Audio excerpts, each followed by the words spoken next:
John. Wait, what did you say? Yeah. I was saying how you are an absolute legend and how for a decade plus people have been singing your praises to me and I have all this FOMO. I'm like, why do I not know John? Why does John not say hello to me? And so now this is finally happening. I'm excited. Moral dilemma. Do I leave this in or cut this out? I don't know. Let's go to the intro.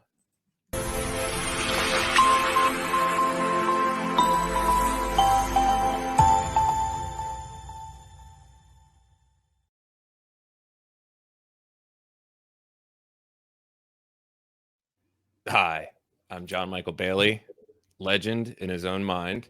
And welcome to the Wellspring Digital Chat, where we semi-violently accost and sequester marketing experts. Minimal damage is done. We lightly torture them, and no, I'm just kidding. We get deep inside their brains, and we extract all the good data, all the good stories, all the good anecdotes, the good stuff that you as marketers need, and then we share it directly with you.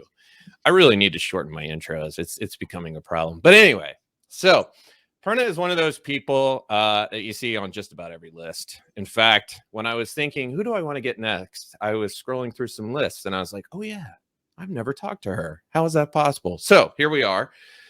She's been named one of the most influential PPC expert, the most influential PPC expert of 2016, and is a regular keynote, sometimes at conferences where I speak, and I've actually seen her speak, and she knows her stuff. Of course, 2016 was about 20 lifetimes ago, when all we worried about was what kind of president Hillary Clinton would be.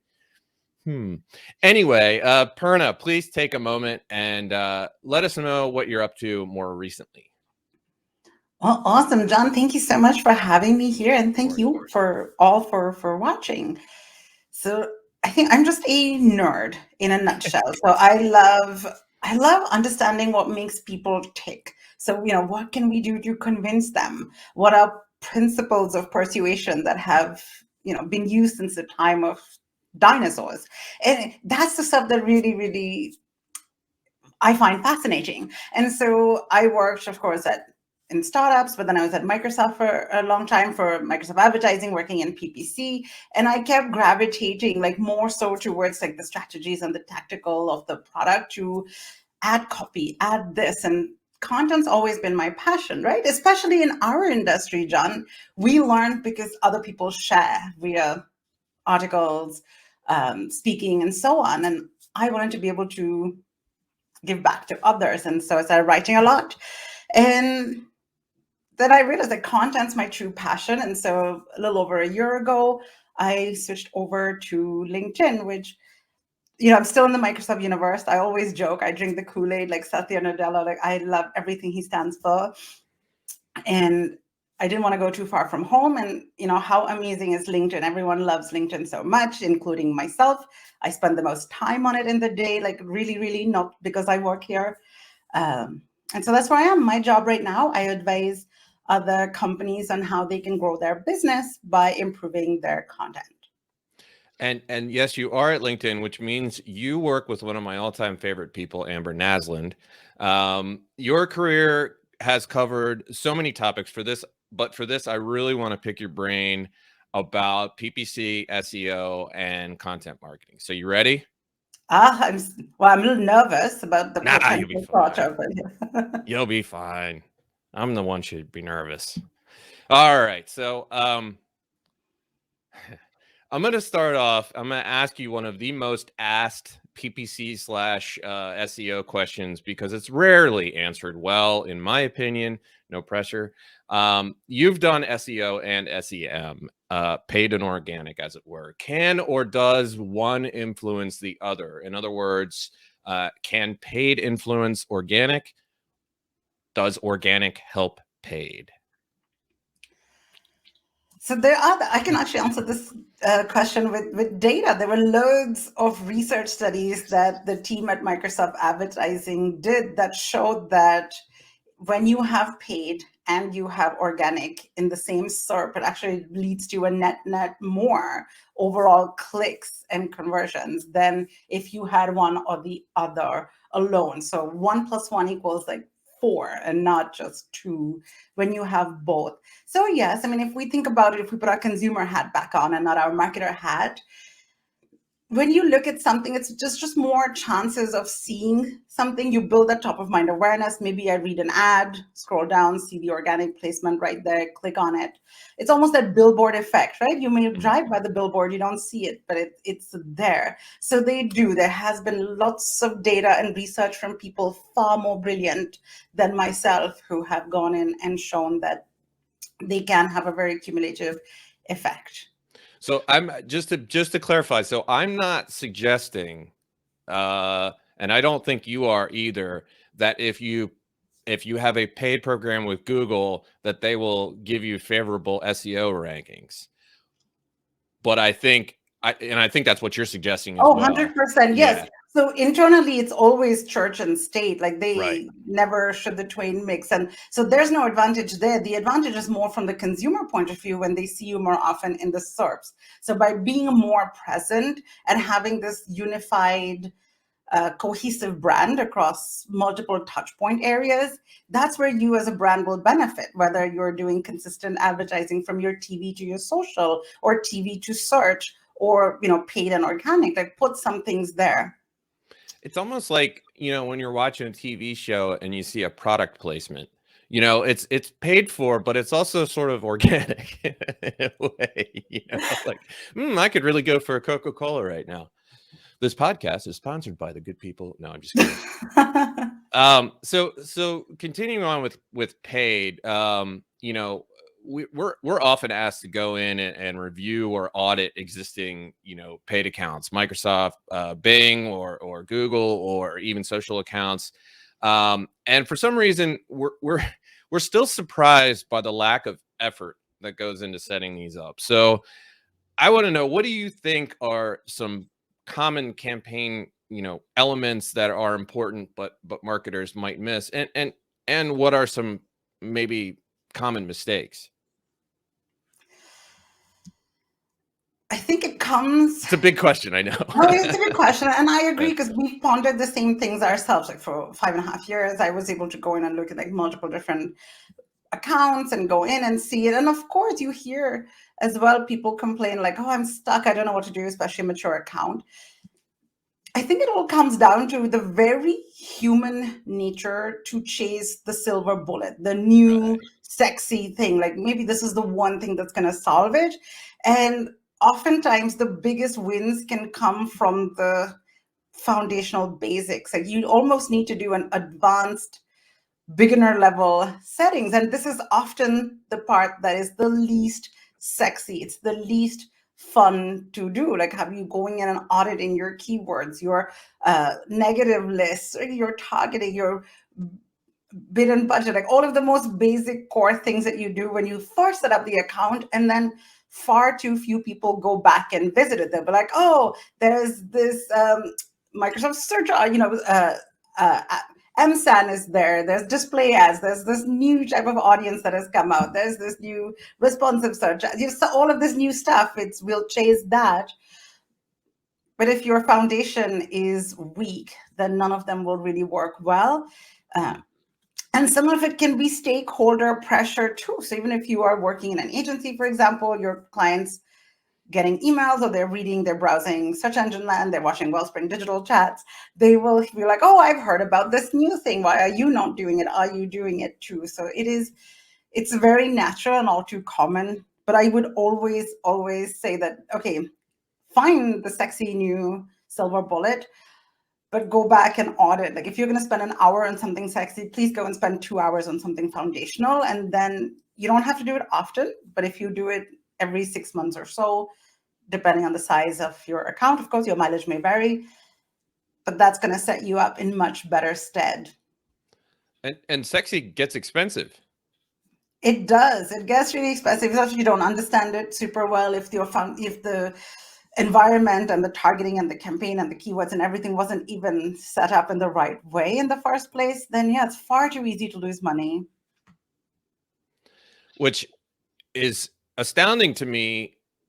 I'd love to have you weigh in on this. I don't understand, and maybe it's just me, but it seems like people will kind of set it and forget it with a paid campaign, and that blows my mind, because it's pricey, and the whole point is to get return on your investment. But I'm always amazed by how neglected these accounts are.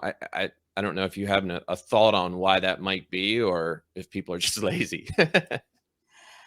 Well, it's not just lazy. I find that marketers in general, we just have more things on our to-do list than there are hours in the day. And that's just the nature of our jobs. Like, it just gets more and more complicated. Everyone's working with multiple platforms. There's multiple products. There's multiple, there's audience targeting, there's keyword led, there's display, there's reach. There's so many options. So I'm not criticizing any marketer, right? It's not laziness. I think we can rule that out for the most part. It is overwhelm. And plus, both Google and Microsoft, they offer a lot of automated options. So you're like, oh, I can leave it.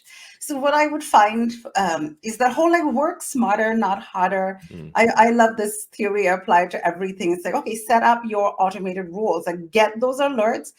The system has all these automation capabilities, leverage it in your favor. So set up all these alerts so that way you don't have to worry about going in, adjust your dashboards and personalize them for the stuff that really, really matters to you.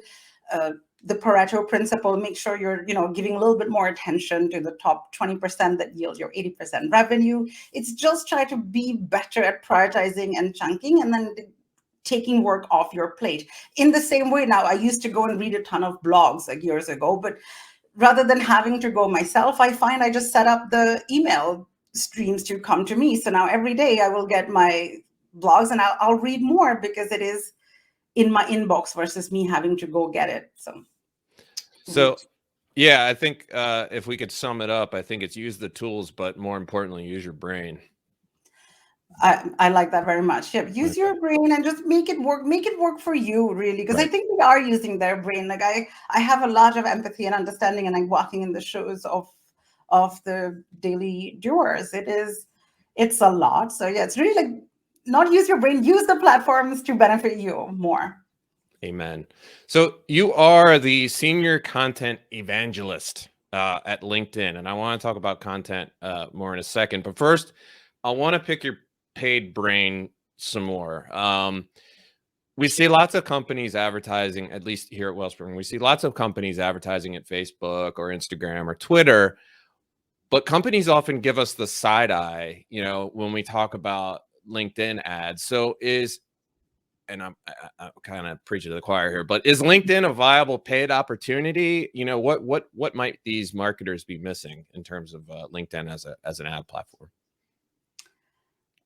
And I have said this before I started working at LinkedIn, and there's lots of proof of that online as well. But heck yes, LinkedIn is an incredibly powerful source and platform to reach people. I would say that that's for a few different reasons. One,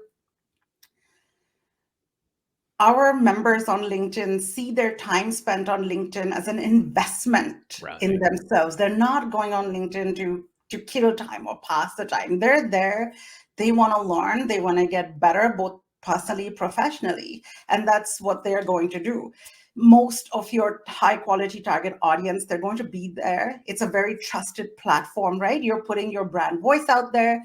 There may not be the style of Instagram, but it is the substances there, the quality. People are really engaging in helpful chats. They're putting their professional best self forward, their personal best self forward too.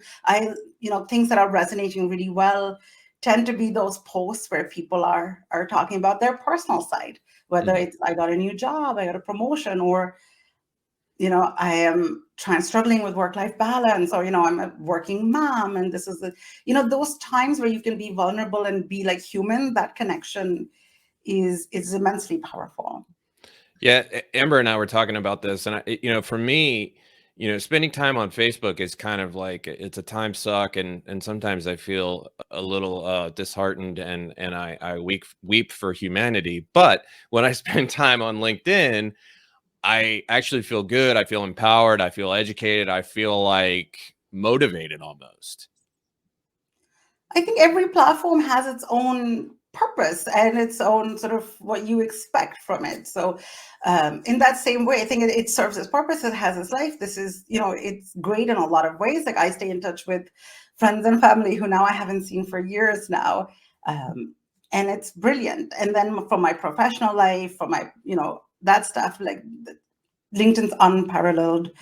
And I'm so glad that you said that you do find value in it, because really that's the goal. And people work so hard every day to put out, really meaningful content that will understand their buyer, they'll understand the decision journey. And there's so much great content on LinkedIn. It's kind of ridiculous. It's a little overwhelming, but it's, I mean, whether it's original content or paid content or, links to blogs and things, I mean, if you want to, email inbox is great. I do the same thing, but if you want a shortcut to great ideas, LinkedIn's definitely a good place to go. So we're talking, you mentioned at the beginning that you like to find out what makes people tick. So I want to talk a little bit to you about audience. Lots of marketing keynotes and authors talk about the importance of knowing your audience, but I feel like what we end up with is just a few hollow, marketing personas and really little else. So how can a company, truly know their audience? I'm not a big fan of personas. I think it's all like made up anyway. So no, I'd rather dive into it. And so there's super low budget, there's a little budget, then there's more higher budget ways. So always start. You can find out a ton with my super low budget approach of brainstorming. So the first one is you want to set the right foundation. Like you really want to understand your audience directly, like not the made up persona that you think they are and what they like and marketing Madeline and whatever people make up. I start by Techie Tom. Right?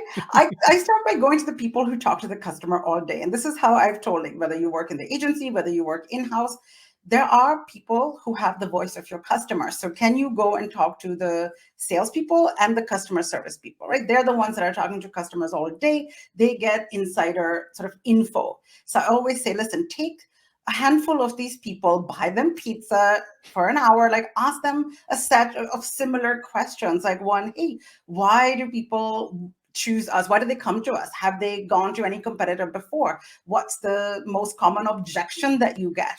What do you say that always helps you get the sale? What are some of the big complaints that they have after? Or how long does it take? How many questions do they ask? How many other people do they research? So try to get some of that first. So I always try to get that from the people who have the voice of the customer. Then I'll go online and then look at reviews. Reviews are a really great source because it is your customers in their own words telling you what they like and don't like. So start by going through in depth the reviews for yourself, but then also 2-3 of your biggest competitors, because very often you'll find what your audience sees as your differentiator, as your USP. So these are such good low budget. You could probably do these in a day or two to go and pull all of this data. And the key is to find the core themes, those core trends. And then if you had the budget and the time and the stakeholder approval, if you could speak to some good customers that you had, ask them some of these questions as well, vet out some things, you'll really get a good understanding. And Joel Kletke has a really good approach. So he is with Business Casual Copywriting. And so Joel says he does a BDA approach, which is he'll ask people questions about how they like the product or service before they've used it, during their engagement with it, and then after they've purchased or the product or service. And then he says that helps build a very holistic approach. So I really like that. Yeah, I did an interview with, I don't know if you know Adele Ravella from the Buyer Persona Institute, but what a buyer persona actually is versus what most marketers think it is like so vastly different. And I think she would absolutely approve of your answer. So yeah, I think it's critical to know who the hell you're talking to for real and what makes them tick. So, we talked about how there's so much great content on LinkedIn, but there is also a lot of sort of boring corporate speak. I see it on LinkedIn, I see it on company blogs, I see it on other social channels. Why do this? Why is this? What would you tell these companies? You're the senior content evangelist. What would you tell these companies about making their content matter? Especially B2B. They seem to be the usual suspects here, the Kaiser Söze of bad content, as it were. It was a usual suspect reference in case you look it up. Great movie. Anyway. Well, that's literally why my teammates and I have a job. And it's really, we work with companies so that they can just turn the dial up from like good to great to excellent. And a lot of the reasons that we find really comes down to two things. That one is just time crunch, time pressure. It's like it's just, we have this hungry beast of an editorial calendar to fill. Like it's just checking the box approach. And then you're never going to get your best thinking if you're just like, I just got to get this thing up. And that's there. And then the second reason is people thinking that just because you work in B2B that you have to be just very rational and straight-laced and buttoned up, and that LinkedIn is this like very suit and tie network, and you cannot really show any human side. And that's where you'll often see that type of content that just lacks soul. It lacks that emotion. It lacks that thing to connect with people. And of course, there is a time and place and a purpose where just that straight to the point content does work. Right. But if we think about our customer journey, it makes a big difference. Like one, in B2B especially, like my colleagues at the B2B Institute, a think tank that's within LinkedIn, did this study, and they found that 95% of people tend to be out of market. They're not looking to buy in the near term, but they are your potential audience. Like only about 5% of people are in the market to buy now. And how you talk to them needs to be very different. If they're in the market to buy, if they're like ready to convert, so let's say like you're upgrading all your computer systems for your company, then you're really going to need to know like, okay, what are the specs? What's the pricing? What's the benefits? Why choose you? Blah, blah. That's where the rational content comes in. But most companies only lead with that, and that doesn't do them any favors when your core revenues, your maximum revenue potential is to get ahead of the curve with the 95% who are out of market now, right? The earlier in their decision journey you can engage them, the more likely they'll choose you and continue down the path is what the aim is. And for that, you need a little bit more emotional appeal content, right? You'll want to talk about your brand, your purpose, your passions, highlights and voices of your people, anything that feels more with that sort of emotional hook is, I know I keep saying that word, but it's so important, especially after what we saw with the pandemic, where when the lives of blurred between work and home, B2B started competing with B2C for attention, right? And so B2C ads always tend to be a lot more emotive and, fun and engaging in that way. So if you're a B2B ad and now you're competing not just against other B2B companies, but also the whole B2C, you really need to take a leaf out of B2C's book to capture attention. Otherwise, it's going to be harder and harder. Yeah, I mean, it almost kind of bring it back to paid. It's almost as if, with their content efforts, these B2B companies are looking for that shiny, that shiny new, that silver bullet, like you said, and trying to go right for the kill and missing, 95% of the journey. That's interesting. Do you think? Can I add one thing, though? Yes, please. So I think another reason is also because of how we measure. The great thing about digital marketing and advertising is how easy it is to measure, but that can also hurt us. Right. Think about it, even whether it's paid or whether it is paid social.